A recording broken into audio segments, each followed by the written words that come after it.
Hi guys, Ray here from City Fan TV. Hope you're all doing very well. Today we're going to talk about Benjamin Pavard. Now his name has cropped up in the news because it's rumoured that Kyle Walker will be going to Bayern Munich for about 15 million quid. It's subsequently been rumoured that Pavard will be coming the other way. Now, it's like one of these stories you get, one story and then people put two and two together and say, well, if Kyle Walker at the age of 33 is going to Bayern Munich to be their right back, he isn't going there to be second choice. That's one of the reasons why apparently he's going to be leaving City, allegedly. So he's not going there to be number two. If he's going there to be number one, what does that make of Benjamin Pavard? Even though he's a bit versatile, he can play two or three different positions, but what happens to him? So people logically, I think, put two and two together and say, well, if Walker comes, Pavard goes. Natural destination, Manchester City. Going the other way.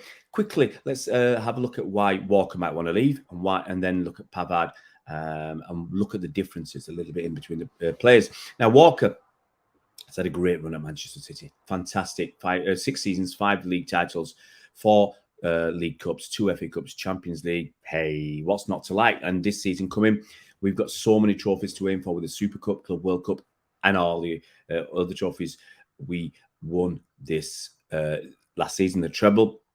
So we've got, 7 trophies that we can go for if you include the Community Shield as well. So it's a stack of trophies on offer.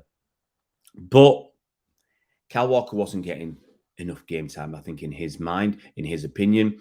The big games, the really, really big games, that Champions League final, no Kyle Walker. Towards the end of the season, no Kyle Walker. He weren't starting games.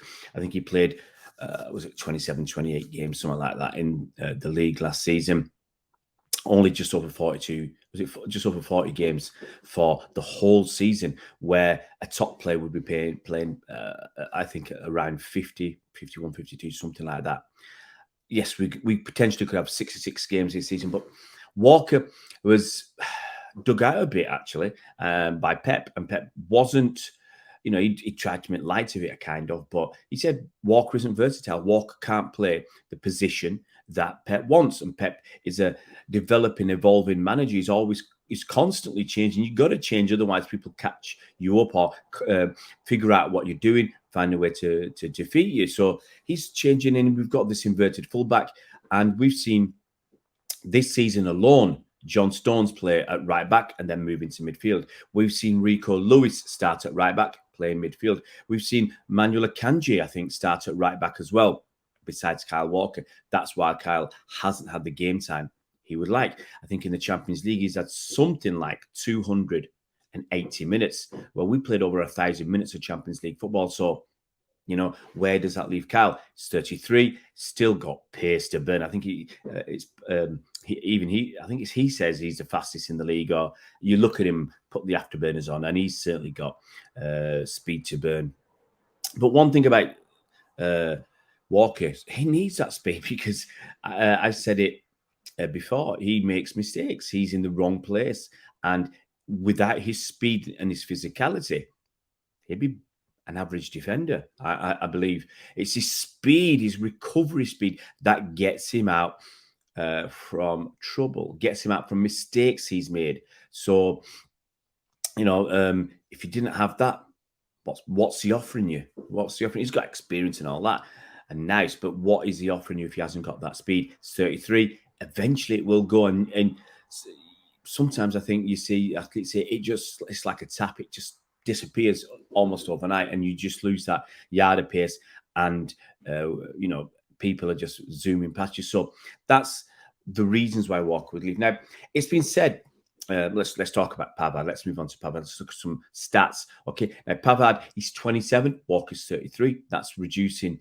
the overall age of our squad by 6, which is important. We need to start getting younger people into our squad. Obviously, we had players like Gundogan in his 30s, Mahrez in his 30s, Bernardo Silva's, I think, 28 or 29, getting to 30. He still have a few years left in him. KDB's in his 30s.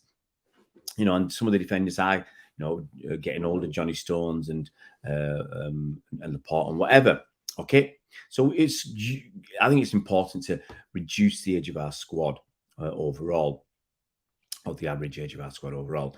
So Pavard at 27, 6 years younger than Walker. Fantastic. He's 6'1", so I think he's 2 inches taller than Walker. I think off the top of my head, about 5 centimeters, and he's had a pretty good career. Starting off in Lille in France, then he played for VfB Stuttgart in second division in Germany, and then Bayern Munich. He's been there since 2019, and he's done very well with Bayern. And his international career, he's been stellar for France. 49 caps for France. It's not just about the trophies, but let's real some. He's won a stack of trophies. Okay, obviously with Stuttgart, he was in the Bundesliga too, so he won that. In the Bundesliga, he's won it every year he's been at Bayern. That's 4 seasons. He's won the German Cup, the DFB Pokal. He's won the DFL Super Cup. He's won that 3 times. He's won the Champions League on 1 occasion with Bayern. And usually the Champions League winners win the Super Cup, which he has done, and the FIFA Club World Cup as well. So he's got those titles under his belt. And with France, obviously, he won the World Cup back in 2018, runners-up last time round. He won the Nations League with France in 2021.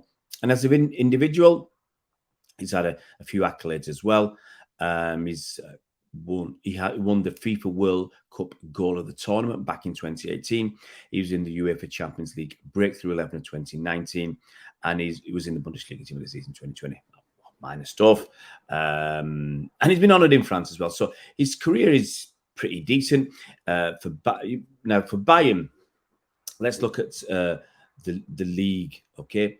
So he's played a lot of games for Bayern in the league, okay? He's played, let's have a look. He's averaging overall about 40 games a season for Bayern, which is pretty good. I think it's pretty good. And in Germany, I forgot how many teams you've got in Germany. Let's have a quick look. But in Germany, they only play 34 league games. There's only, if I'm right, there was 18 teams in the league. So they only play 34 games. So that's important because Walker has the opportunity to play more games, basically. City play 38 games in the league, in the Premier League, and we have the League Cup. I don't think they have that in Germany. So out of 34 games, his first season at Bayern, he played 32. Second, dropped to 24. Sorry, I don't know the reason for that, whether he was injured or whatever. After that, 25, and last season up to 29. So he's played 111 games in the Bundesliga out of 120. What my numbers at? 34 times 436. Yep. So he's played a big chunk of games. Okay. So I don't have any issues with his fitness or something like that, or his I was going to say favoritism or popularity, but look, coach wants to play him. That's obviously really important. Coach wants to play him. Let's have a quick swig.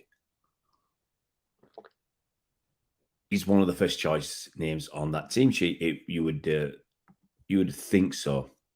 Okay, now the issue with Pavard, okay, that people are leveling at him, is that he's not got pace. He's not fast enough.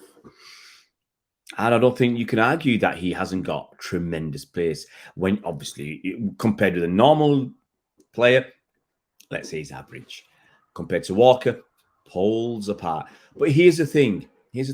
Football isn't all about pace, okay? Football isn't all about speed. It's all about physicality, the size of you. Look at some of the midfielders we've had in recent times, Bernardo Silva, Ilkay Gundogan, David Silva, Phil Foden. They're not big, really big players. So small players can work. Aguero wasn't massive. He was, 5'9", 5'10". So, small players can work. So don't get this in your mind, this stereotype that a defender needs to be full of tremendous pace. And also don't forget the question that was asked. I think it was before the Real Madrid Champions League semi-final. I think that was when all the Bayern won. And the journalist asked Ruben Diaz, and he said, well, basically, you guys haven't got any pace. Are you worried about X, Y, Z on the other side? Are you worried about them because of their pace? And they pushed it. And he said, no. They pushed it again. Oh, no problem. basically. No. And he said, we've got, Ake, we've got Manu Akanji, we've got Johnny Stones, we've got Laporte, we've got Rico, or whatever. He reeled off players. And he was very straight about it. Because football is started off, you start playing football with your brain. Okay, you start playing up here. And they say sometimes when players get older, they lose some pace, they lose a yard of pace, but they gain a yard in their heads because they can see what's happening better. Now, here's the thing. If Pavard can see what's happening better than Walker, if he's more tactically aware, more astute, more switched on, not turned on, but switched on, okay, if he can focus and concentrate better than Walker, then maybe he gets that half yard in his brain, okay? There's a reason why he's picked for France. There's a reason why he's picked for Bayern Munich. So if he's got all that up there, that will help against any perceived lack of pace that the fella may have. So, as I said, don't get fooled by this pace argument, because you certainly don't need it. Now, there's a couple of tweets I want to bring up that I've seen on Twitter that help to solidify his case for City. Got to remember, as I said, he's versatile, he's flexible, he's a ball player, he keeps possession. Okay, and he has a bit of a shot on him. Maybe that was a lucky goal. It was against Argentina. Someone said the other day, fabulous goal, but maybe that was lucky. But he's got obviously a bit of a shot. And if you need it from time to time, I'll have any company, then it's useful to have. Let's pull up these two tweets, which I think support my argument from people who look like they know their stuff. So this is from Real Talk Manchester City. And from a tactical viewpoint, he says he ticks all the boxes. Okay, ball and possession oriented. Versatile player who can play, as I said, right back, centre back. Okay, I'm not sure about the left back. I don't recall that. I haven't seen it through my notes, but certainly right back and centre back. Line breaking passes, able to score for Johnny Stones, moving to midfield. Okay, because he's got those technical abilities. Technical players are very, very important. And as I've said earlier in my piece, that's why John Stones was preferred to Kyle, because he had that he was versatile. He had that. He was more possession oriented. He could break the lines. He not just with passes, but we saw in that Champions League final, he had the most successful dribbles. We've seen him at times this season take the ball from defense and turn players. We've seen him run 30, 40, 50, 60 yards. We've seen him crop up in the penalty area, on the edge of the box, making that final pass as an attacking midfielder. We've seen him as a number 9. We've seen him getting into the box, maybe not knowing what to do once he's there, but we've seen all this. Okay, now, and here with the pace as well. Pep doesn't need pace. Okay, so that was a good positive comment there.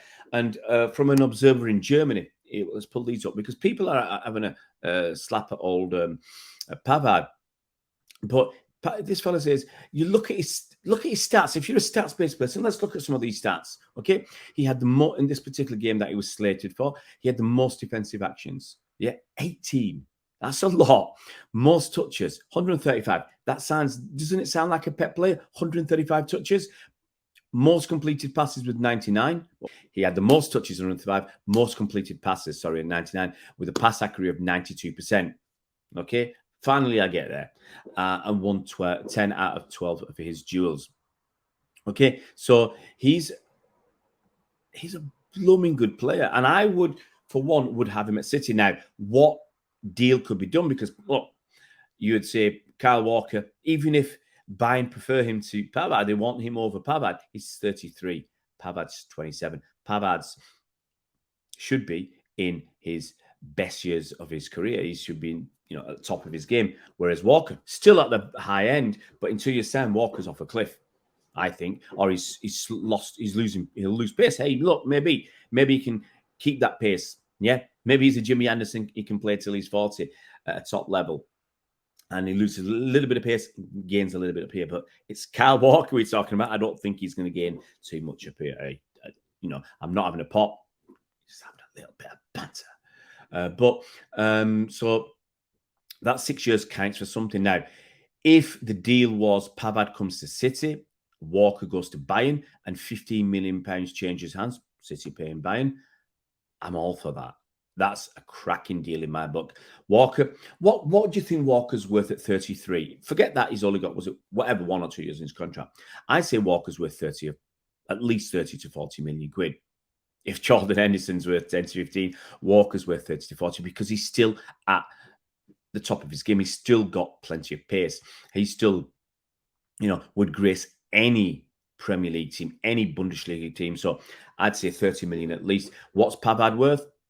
He's not worth more than 50, 60 million. Maybe I'm doing a slight disservice, but 60 million seems to be the limit for me. That's a 30 million differential. So if we can get him with 50 million going the other way, I'd absolutely be dead chuffed.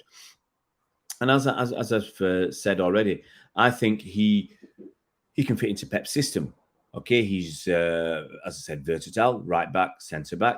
He's everything. He's ticking all those boxes, as Real Talk Manchester City said. He's ticking all those boxes. He seems like, dare I say it, a perfect Pep player. So if he comes, Walker goes. Yeah, I'm happy. No complaints from this side of the fence. Guys, if you're new to the channel, it would be fantastic if you could subscribe. Hit that bell icon so you're notified as soon as new videos come out. Give us a thumbs up. It's always nice to be liked. We've done fantastic. I say it nearly every time I'm on. We've done fantastic over the last 4 or 5 weeks with my friends Bernard, who's from the Citizen channel. Contributions from him, fantastic. And Mike Long from Bolt from the Blue podcast. And Colin Savage, who is Press Switch Blue on Twitter, finance expert. Go and check out our finance videos. I mean, they've done really, really well. And what a surprise when you got experts on, and I'm saying, I'm not burning on me, but when you got someone like Colin on, who's an expert, it's well worth listening to what they've got to say. We've done fantastic. I think we're about, our subscribers have gone up by about over 30% in the last month. It's been incredible. It's been fantastic. And with your help, we will be at 2,000 subscribers before the start of the season. That is one heck of a milestone. I'm really looking forward to it. And with your help, we'll get there. We'll see you around Blues.